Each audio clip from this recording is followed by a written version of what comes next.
हे स्वामी, आप अंतर्यामी हैं, इसलिए उसे जानते ही हैं। मेरा वह मनोरथ पूरा कीजिए। भगवान ने कहा कि हे राजन, संकोच को त्याग कर मुझसे वरदान मांगो। तुम्हें न दे सकूं ऐसा मेरे पास कुछ भी नहीं है। राजा ने कहा कि हे दानियों के शिरोमणि, हे कृपा निधान, हे नाथ, मैं अपने मन का सच्चा भाव कहता हूँ कि मैं आपके समान पुत्र चाहता हूँ। प्रभु से भला क्या छिपाना। राजा की प्रीति देखकर और उसके अमूल्य वचन सुनकर करुणा निधान भगवान बोले कि ऐसा ही हो।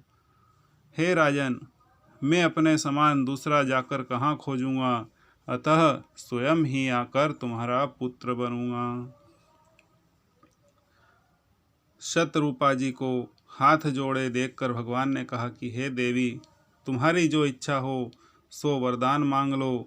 शतरूपा जी ने कहा कि हे नाथ, राजा ने जो वरदान मांगा है, हे कृपालु, वह मुझे बहुत ही प्रिय लगा, परंतु हे प्रभु, बहुत ठिठाई हो रही है।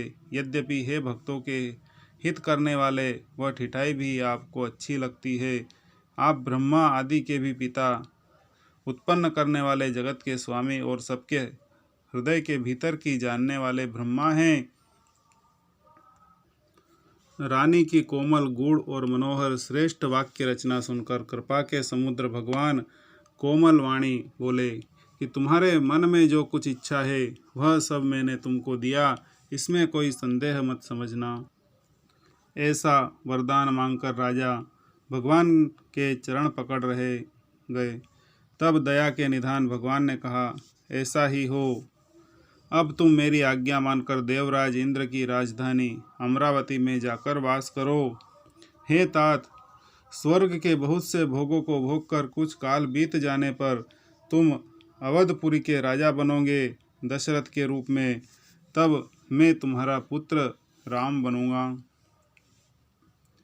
इच्छा निर्मित मनुष्य रूपी सजकर मैं तुम्हारे घर प्रकट होऊंगा। हे तात, मैं अपने अंशों सहित देह धारण करके भक्तों को सुख देने वाले चरित्र करूँगा। जिन चरित्रों को बड़े भाग्यशाली मनुष्य आदर सहित सुनकर ममता और मद त्याग कर भव सागर से तर जाएंगे। आदि शक्ति, यह मेरी स्वरूप भूता माया भी, जिसने जगत को उत्पन्न किया है, यह भी अवतार लेगी। इस प्रकार मैं तुम्हारी अभिलाषा पूरी करूँगा। मेरा प्रण सत्य है, सत्य है, सत्य है। कृपा निधान भगवान बार बार ऐसा कहकर अंतर्ध्यान हो जाते हैं महाराज।